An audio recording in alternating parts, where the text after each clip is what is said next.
राम प्रसाद मिश्र जी, प्रभारी मंडल सागर राकेश बहादुर सिंह जी, पूर्व जिला पंचायत सदस्य अवधेश सिंह जी,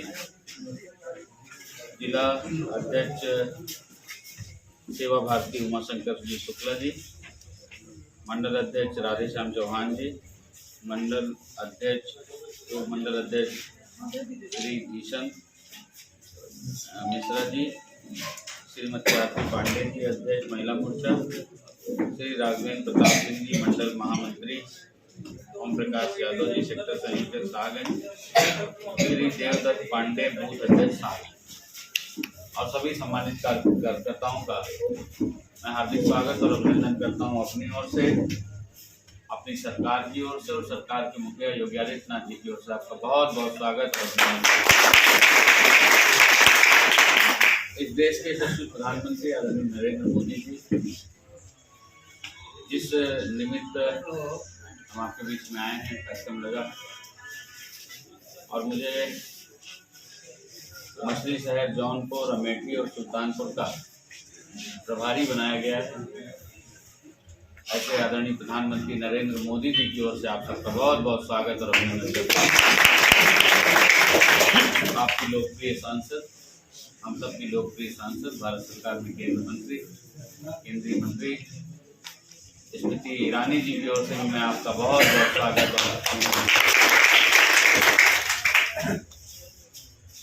आप सब अच्छी तरह से वाकिफ हैं, अच्छी तरह जानते हैं कि आदरणीय प्रधानमंत्री जी ने जिस तरह से देश की सेवा की, समर्पण भाव से सेवा की है, उस की वजह से 2014 में जब प्रधानमंत्री उम्मीदवार के रूप में आए थे तो हर घर मोदी के नारे लगे थे। 2014 से 2017 में जो काम किया उस पर पूरे प्रदेश में प्रचंड बहुमत मिला।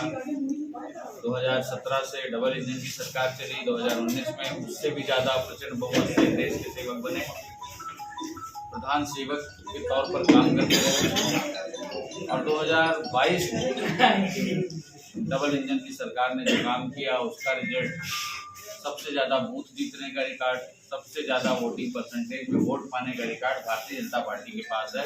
आप जैसे देशभक्त कार्यकर्ताओं की वजह से है। इसके लिए भी मैं आपका बहुत अभिनंदन और बहुत स्वागत करता हूँ। 2019 में प्रचंड बहुमत, 2022 में प्रचंड बहुमत, 2022 में सबसे ज़्यादा बूथ जीतने का।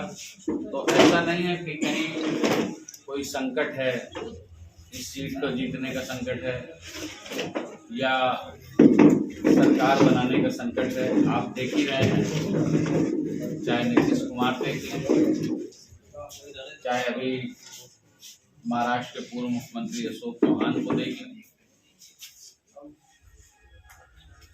या आरएलडी को देख लें, जिस तरह से आदरणीय प्रधानमंत्री जी ने भरोसा और विश्वास जीता है पूरे देश और दुनिया में, पूरे देश की नहीं पूरी दुनिया में एक शक्तिशाली नेता बनकर के उभरे हैं। उनके बारे में मुझे आपको बताना मतलब सूरज को दिया दिखाने जैसा है और ये बहुत पॉलिटिकल रूप से जागरूक व्यक्ति है। तो आपको बहुत मैं बताने नहीं आया हूँ, बस आपसे थोड़ा कामकाज की बात करने के लिए आया हूँ। और प्रधानमंत्री आवास जिनको मिला है, अंतिम पायदान पर बैठे व्यक्ति, के घर रात गुजारनी है, वहाँ रहना है, उनके से बातचीत करके गाँव में घूमना है। तो मैं कार्यकर्ताओं से ये क्या संदेश देना चाहेंगे क्षेत्र? देखिए, हमारी पार्टी कार्यकर्ताओं के दम पर,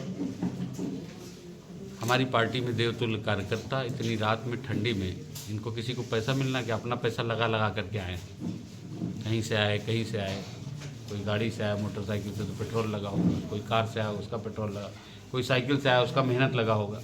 तो सब इतनी ठंडी में अगर आए हैं तो निश्चित रूप से आदरणीय प्रधानमंत्री जी, हमारे प्रधानमंत्री जी की बेदाग छवि और जिस तरह से उन्होंने गरीब कल्याण के लिए देश के अंतिम गांव तक, प्रदेश के अंतिम गांव तक विकास की रोशनी पहुंचे, अंतिम व्यक्ति तक सरकार की योजनाओं का लाभ पहुंचे, उसके लिए काम किया है।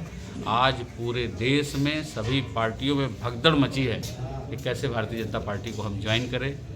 निश्चित रूप से भारतीय जनता पार्टी प्रचंड बहुमत के साथ जीतेगी और जिन 4 सीटों पर मुझे जिम्मेदारी मिली है, हम अपने कार्यकर्ताओं के बल पर ही कह सकते हैं कि ये कार्यकर्ता मेहनत करेंगे और 100% सभी बूथ को जीत करके एक प्रचंड बहुमत के साथ एक ऐतिहासिक जीत दर्ज करेंगे। सर एक सवाल, कल सरकार में आए हुए थे, अपनी पार्टी के नेता मनोज पांडे के ऊपर भारतीय जनता पार्टी के एजेंट बताया, क्या कहेंगे इस पर? देखिए, एक तो विनाश काले विपरीत बुद्धि, अखिलेश यादव जी को सत्ता विरासत में मिली, विरासत में गद्दी मिल सकती है, बुद्धि नहीं। दूसरा, सनातन धर्म का विरोध समाजवादी पार्टी के डीएनए में है। राम भक्तों पर गोलियां चलवाना, निहत्थे राम भक्तों पर गोलियां चलवाना और बाबरी मस्जिद, विवादित ढांचे को बाबरी मस्जिद कह करके महिमा मंडित करना, ये सब कुछ इस देश की जनता ने देखा है। और आज 500 साल का पुराना जो संघर्ष का विराम लगते हुए भव्य गगनचुंबी राम मंदिर बना है और 22 जनवरी 2024 को रामलला विराजमान हुए हैं। आदरणीय प्रधानमंत्री जी ने एक उत्सव दे दिया पूरे देश को। 22 जनवरी में देश ही नहीं, पूरी दुनिया में सनातन धर्म को मानने वाले लोगों ने उत्सव के रूप में मनाया है, त्यौहार के रूप में मनाया है। तो निश्चित रूप से समाजवादी पार्टी समाप्त होती हुई पार्टी है, जिसके मुखिया अखिलेश यादव और जो थोड़ा मोड़ा बचा था स्वामी प्रसाद मौर्य के आने से ताबूत में अंतिम कील ठोकने का काम किया जा रहा है।